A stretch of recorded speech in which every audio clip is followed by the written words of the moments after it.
राम मंदिर दान चोरी के मामले में अब जांच ऐसे मोड़ पर पहुंच गई है जहां पर नई जानकारी के साथ नए सवाल भी खड़े हो रहे हैं।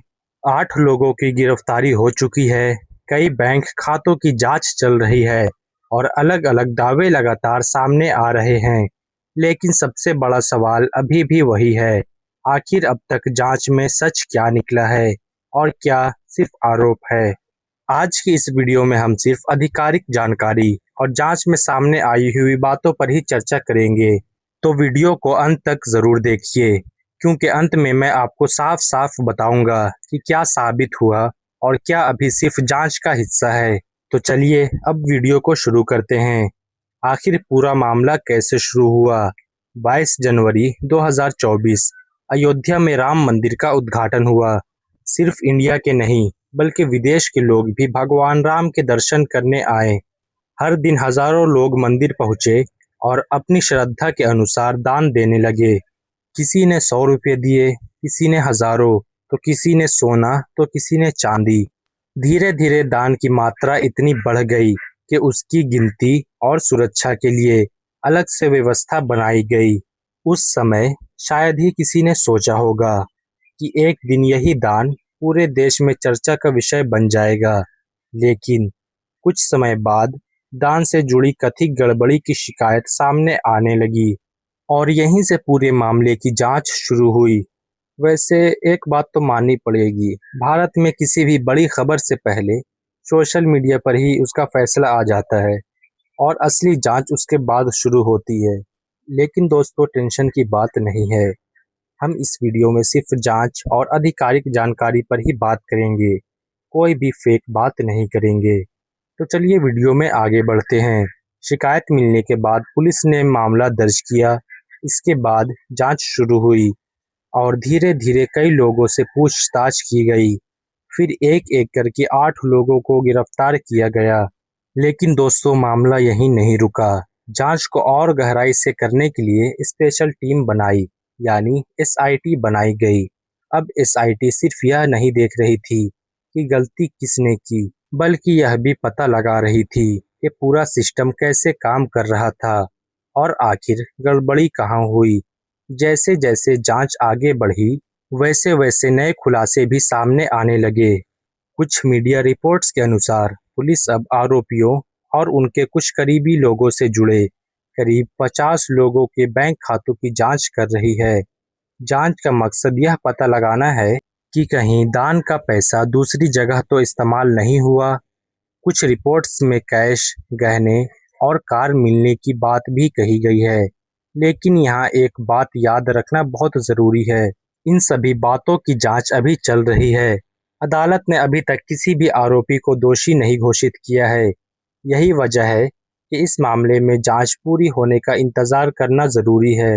लेकिन रुकिए, कहानी यहीं खत्म नहीं होती। जांच आगे बढ़ी तो कुछ ऐसे नाम सामने आए जिन्होंने पूरे देश का ध्यान अपनी तरफ खींच लिया। आखिर वे लोग कौन थे और जांच एजेंसियां अब किस दिशा में काम कर रही हैं? जैसे ही जांच आगे बढ़ी, वैसे ही कुछ ऐसे खुलासे सामने आने लगे जिससे मामला और भी गंभीर हो गया। एसआईटी की शुरुआती जांच में दावा किया गया था कि एक आरोपी राम शंकर यादव उर्फ टिन्नू के पास दान पेटियों की चाबियां बिना आधिकारिक मंजूरी के थी। यही वजह है कि अब जांच एजेंसियां सिर्फ पैसों की नहीं, पूरे सिस्टम की भी जांच कर रही है। यानी अगर कहीं सुरक्षा व्यवस्था में कोई भी कमी थी तो उसकी भी जांच की जाएगी। लेकिन यहाँ एक बात याद रखना बहुत ज़रूरी है, यह अभी भी जांच का हिस्सा है। अभी तक कोर्ट ने इस मामले में कोई भी अंतिम फैसला नहीं दिया है। वैसे एक बात कहूँ, हमारे यहाँ एक आदत बहुत कॉमन है। जैसे ही कोई बड़ी खबर आती है, लोग कहते हैं, भाई मुझे तो पहले ही पता था। लेकिन सच यह है कि असली कहानी जांच पूरी होने के बाद ही सामने आती है। अब सवाल यह है कि आखिर इस मामले पर पूरे देश की नज़र क्यों है? क्योंकि यह मामला सिर्फ पैसों का नहीं है, बल्कि करोड़ों लोगों की आस्था से जुड़ा हुआ है। और यही कारण है कि जांच में हर छोटी बड़ी जानकारी पर लोगों की नज़र बनी हुई है। और इसी बीच पुलिस ने आरोपियों और उनके रिश्तेदारों से जुड़े बैंक खातों की जांच कर रही है। मीडिया रिपोर्ट्स के मुताबिक कुछ कैश, गहने, एक कार भी बरामद होने की बात सामने आई है, लेकिन इन सभी बातों की जांच अभी जारी है। इसीलिए किसी भी नतीजे पर पहुंचना अभी जल्दबाजी होगा। और सबसे बड़ा सवाल यही है, क्या जांच में और बड़े नाम सामने आएंगे? क्या बैंक खातों की जांच से कोई नया खुलासा होगा? और सबसे अहम, एसआईटी अपनी अंतिम रिपोर्ट में क्या बताएगी? इन सभी सवालों के जवाब अभी मिलने बाकी हैं, लेकिन इतना ज़रूर है कि यह मामला अब सिर्फ एक पुलिस केस नहीं रहा, बल्कि पूरे देश की नज़र इस जांच पर बनी हुई है। लेकिन कहानी का अभी सबसे अहम हिस्सा बाकी है, क्योंकि अब सवाल उठता है, राम मंदिर ट्रस्ट ने क्या कहा है? योगी आदित्यनाथ ने क्या बयान दिया है? कांग्रेस, वीएचपी और बाकी लोगों की क्या प्रक्रिया रही? और जांच अब किस दिशा में बढ़ रही है? इन सभी सवालों के जवाब अब हम लोग जानते हैं। अब तक पुलिस 8 लोगों को गिरफ्तार कर चुकी थी, लेकिन कहानी यहीं खत्म नहीं होती है। एसआईटी ने जांच का दायरा और भी बढ़ा दिया है।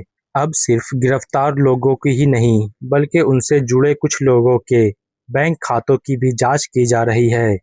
जांच एजेंसियां यह समझने की कोशिश कर रही है कि कहीं दान का पैसा किसी दूसरे खाते में तो नहीं पहुंचा, या उसका कहीं और इस्तेमाल तो नहीं हुआ। कुछ मीडिया रिपोर्ट्स के मुताबिक जांच के दौरान कैश, कुछ गहने और एक कार बरामद हुई है। लेकिन यहाँ एक बात फिर समझना जरूरी है, इन सभी बातों की जांच अभी चल रही है। कोर्ट ने अभी तक किसी भी आरोपी को दोषी घोषित नहीं किया है।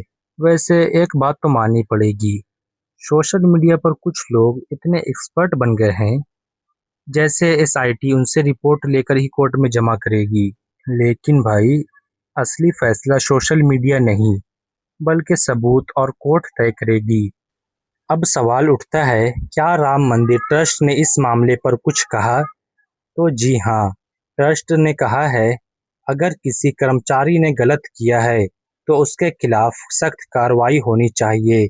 साथ ही ट्रस्ट ने यह भी कहा है, मंदिर में दान आया हुआ सोना और चांदी सुरक्षित है और पूरे ट्रस्ट को बिना सबूतों के बदनाम करना सही नहीं है।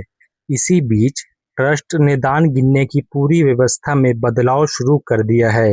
अब QR ID card, digital record, ज्यादा सीसीटीवी निगरानी और सख्त सुरक्षा व्यवस्था लागू की जा रही है, ताकि भविष्य में ऐसी घटना दोबारा ना हो। लेकिन अब कहानी में सबसे बड़ा मोड़ आता है, क्योंकि इस मामले पर उत्तर प्रदेश के मुख्यमंत्री योगी आदित्यनाथ ने भी अपनी प्रतिक्रिया दी है और उसके बाद राजनीति भी तेज हो गई है। आखिर किसने क्या कहा? जैसे जैसे मामला बड़ा होता गया, वैसे वैसे नेताओं की प्रक्रियाएं भी सामने आने लगी। उत्तर प्रदेश के मुख्यमंत्री योगी आदित्यनाथ ने साफ कहा है, अगर किसी ने श्रद्धालु की आस्था के साथ खिलवाड़ किया है तो उसके खिलाफ सख्त कार्रवाई होगी। साथ ही उन्होंने यह भी कहा है, कुछ लोगों की गलती की वजह से पूरे राम मंदिर ट्रस्ट या अयोध्या को बदनाम करना ठीक नहीं है।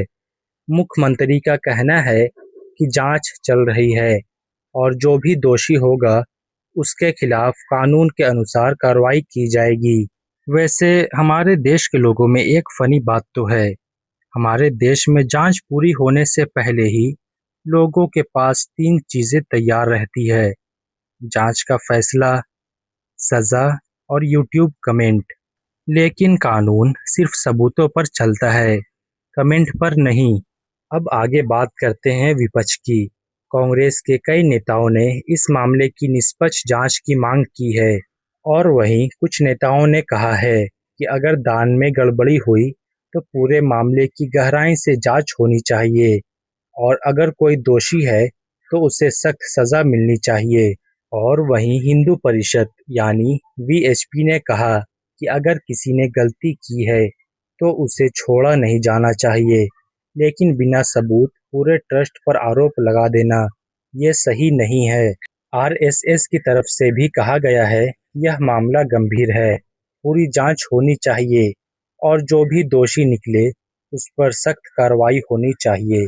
अब तक आपने देखा पुलिस क्या कर रही है, ट्रस्ट क्या कह रहा है, सरकार क्या कह रही है और विपक्ष का क्या कहना है। लेकिन अब सबसे बड़ा सवाल, आखिर कोर्ट में क्या हो रहा है? क्या सीबीआई जांच होगी या मौजूदा जांच ही आगे चलेगी? अब तक आपने पूरी कहानी समझ ली। शिकायत हुई, एफआईआर दर्ज हुई, एसआईटी बनी, 8 लोगों की गिरफ्तारी हुई, करीब 50 बैंक की खातों की जांच हुई और अब पूरे देश की नज़र कोर्ट की कार्रवाई पर है। और अब सबसे बड़ा सवाल यही है कि आगे क्या होगा। इस मामले में कोर्ट के सामने जांच से जुड़े कई अहम पहलू सामने रखे जा रहे हैं। कुछ लोगों ने मांग की है कि इस पूरे मामले की जांच और बड़े स्तर पर की जाए, जबकि जांच एजेंसियों का कहना है कि मौजूदा जांच अभी जारी है। अब आगे कोर्ट जो भी आदेश देगा, उसी हिसाब से जांच आगे बढ़ेगी। वैसे एक फनी बात बताऊं, इंटरनेट पर बहुत से लोग ऐसे मिल जाएंगे जो कहते हैं, भाई फैसला तो मैं कल ही बता चुका था। लेकिन दोस्तों, असली फैसला ना यूट्यूब देगा और ना ही व्हाट्सएप ना ही फेसबुक। असली फैसला तो सिर्फ कोर्ट देगा। अब सबसे बड़ी बात जो हर दर्शक को समझना चाहिए, अभी तक क्या बातें सामने आई है। पुलिस ने मामला दर्ज किया है, एसआईटी जांच कर रही है, 8 लोगों को गिरफ्तारी हो चुकी है और उन सभी के बैंक खातों की जांच चल रही है। कुछ मीडिया रिपोर्ट्स ने कैश, गहने और कार मिलने की भी बात की है, लेकिन अभी तक क्या साबित नहीं हुआ है। अभी तक ये साबित नहीं हुआ है। अभी कोर्ट ने किसी भी आरोपी को दोषी घोषित नहीं किया है। जांच अभी पूरी नहीं हुई है। कई बातें अभी भी जांच के दायरे में है। यानी इस समय किसी को भी दोषी या निर्दोष कहना थोड़ी जल्दबाजी होगी। यही वजह है कि इस मामले की हर नई अपडेट पूरे देश की नज़र में है और आने वाले दिनों में यह केस और भी बड़ा मोड़ ले सकता है। मंदिर सिर्फ एक मंदिर नहीं है, करोड़ों लोगों की आस्था का प्रतीक है। इसलिए इस मामले में सच सामने आना हर किसी के लिए बहुत ज़रूरी है। उम्मीद है पूरी जांच ईमानदारी से की जाएगी और जो भी दोषी होगा उसे कानून के अनुसार सज़ा मिलेगी।